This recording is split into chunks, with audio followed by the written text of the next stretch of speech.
كام عاد وراء كلمات جرحتنا، ومواقف لم نتوقعها من أقربهم لقلوبنا. كم من عادي وراء أحاديث أبكتنا، ونظرات شعرنا خلالها بكسر خواطرنا، وقلنا عادي. كم من أذى وقع علينا ممن نحبهم، وقلنا عنه عادي. أشياء كثيرة صدرت منهم وكانت خاطئة، وقلنا عنها عادي. والله ما كان عادي. بداخلنا كنا نتأذى وننجرح ونكسر ونتألم، لكننا تحملنا وسكتنا من أجلهم، لأننا نحبهم، لأننا توقعنا منهم أن يكونوا أفضل فوق طاقتنا. كل شيء بكلمة عادي، وكم من عادي وراءها كسرت خاطر وخيبة وألف دمعة ودمعة. السلام عليكم ورحمة الله وبركاته. اللهم صل وسلم وبارك على سيدنا محمد وعلى آله وصحبه وسلم تسليما كثيرا. كل سنة وانتم طيبين. أيام وهيهل علينا شهر الخير والبركة، بتتعاش مرة واحدة. الحياة بتتعاش مرة واحدة، عشان كده دور على راحتك، لأن صدقني محدش هينفعك. أجمل حاجة ممكن تقدمها لنفسك إنك تعمل بالنصيحة البسيطة دي، إنك تشوف راحتك فين ومع مين وفي إيه وتعمله، وتبعد عن أي حاجة هتستنفذ طاقتك على الفاضي. اللي ترتاح فيه خليك فيه، والناس اللي ترتاح بينهم خليك معاهم. مش مهم تكون فين ولا مع مين، ومش مشكلة خالص لو بقيت لوحدك. المهم إنك تبقى مرتاح وراضي، راضي عن نفسك تصرفاتك. راضي عن نفسك وعن تصرفاتك وكمان اختياراتك. سلامك النفسي وراحة بالك أهم من أي حاجة ومن أي حد.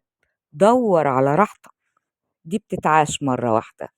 لما أردنا يوما أن تقطف لنا نجمة من السماء، أو أن يهدى إلينا أثمن الأشياء وأغلاها، فكل ما نطمع فيه من جمال هذا العالم أن نسمع كلمات طيبة بوقتها المناسب تأتي على هوانا فتشفي جروحنا، أن نحظى ببعض السلام في حياتنا، ونشعر بالحب والانتماء لكل ما هو مفضل لدينا، أن نجد من يمنحنا الحب الذي نستحقه فقط فنأنس بقربه وجواره. نريد أن نكون ويكون من حولنا بلا زيف ولا نفاق، فنحن الذين بعد كل نهوض نسقط ونشد أزرنا بأنفسنا وننهض مرة أخرى، وكأننا نتحدى الحياة والظروف والخسارات واليأس. نحن الذين تجاهلنا تلك الكلمات القاسية التي حاولت إحباطنا، وخبأناها في قلوبنا مع بقية الأشياء العتيقة التي حفرنا لها نفقا خاصا في زوايا من ذاكراتنا.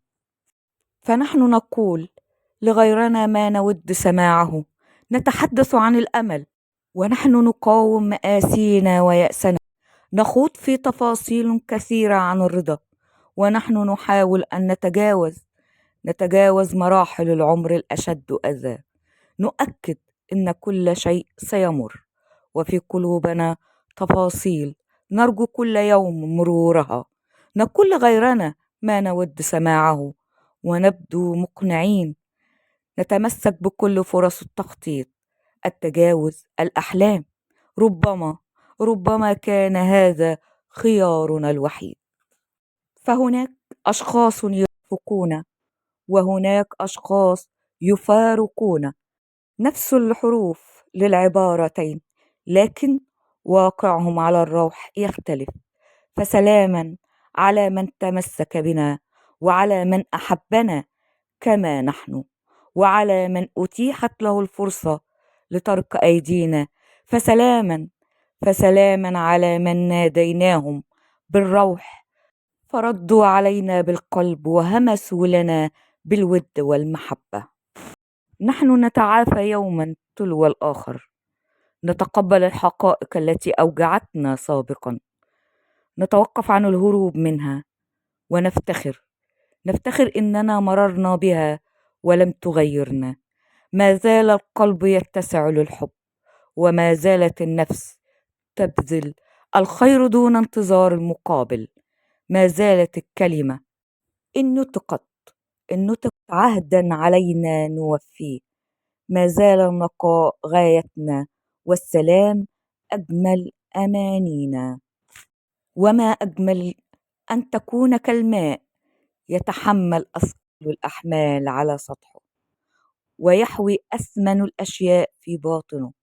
وإذا نزل على أرض ميتة أحياها، وإذا اعترضته صخرة دار حولها ولم يتأثر. دمتم أنقياء كما النقاء والصفاء. سأرسل من أريج المسك عطرا جميلا مثلكم يفوح إلى الأحباب في كل وادي، وأنثر بين قافيتي ورودا لأكرم من أحبهم فؤادي. بريد الشوق يخبركم بأني أقدركم على رغم البعاد.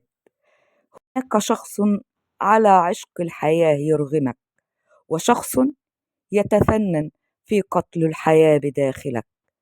وحديث العيون قصائد لو ترجمت لم يبقى للسان كلام. بالقلب بالقلب تشعر بمن يحبك، وبالعقل تعرف من يكرهك. وهناك تصرفات لا يمكن تفسيرها. لا تدع الظروف تجعلك قاسيا، لا تدع الألم يجعلك حاقدا، لا تدع المرارة تسرق سعادتك. فكر بعقلك كأنك تعيش أبدا، واشعر بقلبك كأنك تموت غدا. بالقلب نعيش، وبالعقل نتطور، وبالتوازن نحقق الأحلام. بتتعاش مرة واحدة. الدنيا بتتعاش مرة واحدة. كده دور على راحتك، لأن صدقني محدش هينفعك. أجمل حاجة ممكن تقدمها لنفسك إنك تعمل بالنصيحة البسيطة دي، إنك تشوف راحتك فين ومع مين وفي إيه وتعمله، وتبعد عن أي حاجة هتستنفذ طاقتك على الفاضي.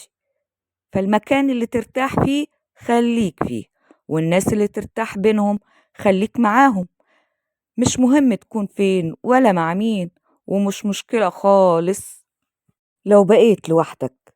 المهم إنك تبقى مرتاح وراضي عن نفسك وعن تصرفاتك واختياراتك.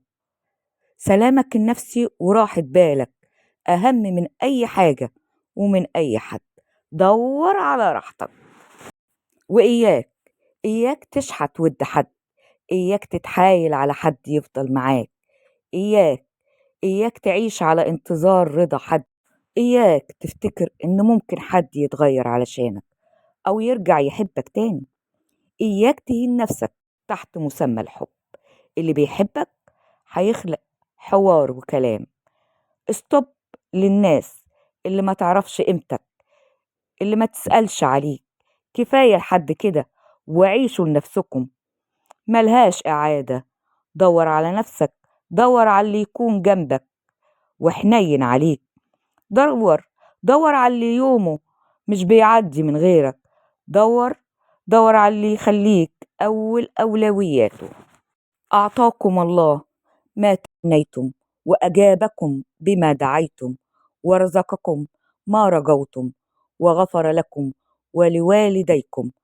أسأل الرحمن خالق الإنسان منزل القرآن الذي يراكم ويعلم سركم ونجواكم، أن يجعل لكم من كل ضيق مخرجا، ومن كل ضيق فرجا قريبا، وسعادة وصحة لا تفارق أعينكم.